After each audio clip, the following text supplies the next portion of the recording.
Praise the lord.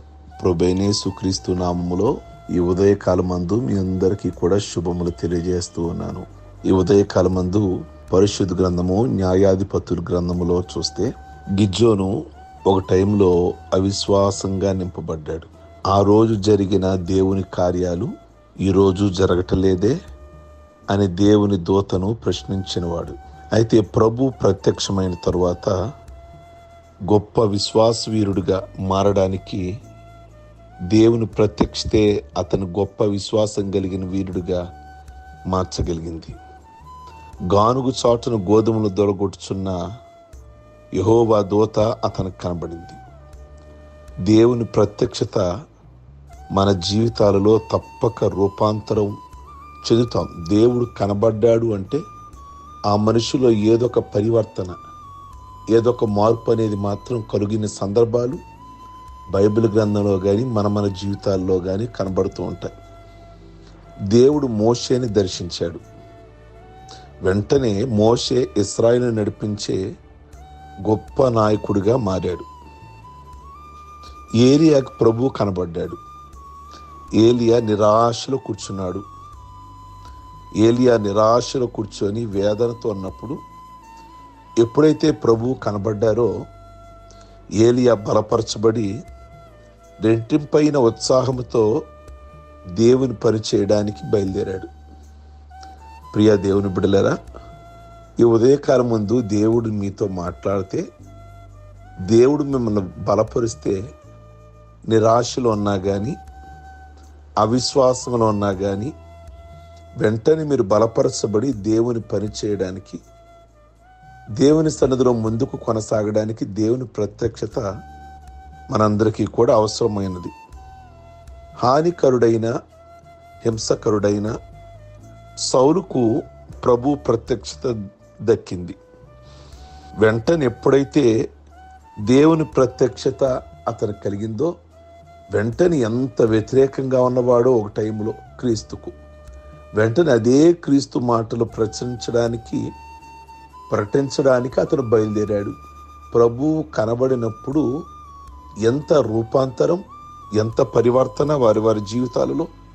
నిజంగా గిద్యోను అంత అవిశ్వాసంగా మాట్లాడిన వాడు ఒక్కసారి ప్రభు కనబడేసరికి ఎంత విశ్వాసం కలిగిన వాడిగా, పరాక్రమము కలిగిన బలాఢ్యుడిగా మార్చబడ్డాడు. తోమా కూడా అంతే కదా, ఎంతో అవిశ్వాసంగా మాట్లాడాడు. ఎప్పుడైతే ప్రభు ఒక్కసారి మాట్లాడారో ఎంత విశ్వాసం కలిగిన వాడిగా అయ్యాడు. ఈ ఉదయకాలం ముందు దేవుని మాటలు వింటున్న దేవుని బిడ్డలారా, దేవుడు కనబడాలని ప్రార్థన చేయండి. ఆయన స్వరం వినాలని ప్రార్థన చేయండి. ఆయన ముఖ దర్శనం కావాలి, ఆయన స్వరం మాకు వినబడాలి అని ప్రతి ఒక్కరూ కూడా ప్రార్థన చేయండి. ప్రభు మీతో స్పష్టంగా మాట్లాడతారు. కేవలం ఆ రోజులున్న భక్తులకే కాదు, ఈ రోజుల్లో కూడా దేవుడు నీతో మాట్లాడతారు, ప్రభువు నిన్ను దర్శిస్తారు. కనుక ప్రతి ఒక్కరు కూడా దేవుని సన్నిధిలో ఆయన ముఖ దర్శనం కోసం ప్రార్థించండి. ప్రభు మిమ్మల్ని దర్శించి బలపరిచి ముందుకు నడిపిస్తారు. ప్రార్థించుకుందాం. సర్వశక్తి కలిగిన ప్రభువా, నిజంగా ఇప్పుడు వరకు చెప్పబడిన గిద్యోను కానీ, లేదా సౌలు కానీ, లేదా మోషే కానీ, వీళ్ళందరూ కూడా మీ స్వరం విననప్పుడు మీకు అవిధేయులుగా, మీకు దూరంగా ఉన్నారు. తదుపరి అందరికంటే కూడా మీ చిత్తము నెరవేర్చేవారుగా ఉన్నారు. కారణం మీ స్వరము వారితో మీరు మాట్లాడారు. ఏ వ్యక్తికైనా మీరు మాట్లాడారు అంటే వారిలో పరివర్తన కలగాలి, వారిలో మార్పు కలగాలి. ఈరోజు ఈ ఉదయకాలం ముందు మీరు మాతో మాట్లాడుతున్నారు. ఈ ఉదయకాలం ముందు మీరు వాక్యం ద్వారా మమ్మల్ని దర్శిస్తున్నారు. ఈ వాక్యాన్ని వినుచున్న, మీ స్వరాన్ని వింటున్న వారిలో కూడా అలాంటి మార్పులు దయచేసి గిద్యోను లాంటి గొప్ప విశ్వాసం కలిగిన వారుగా,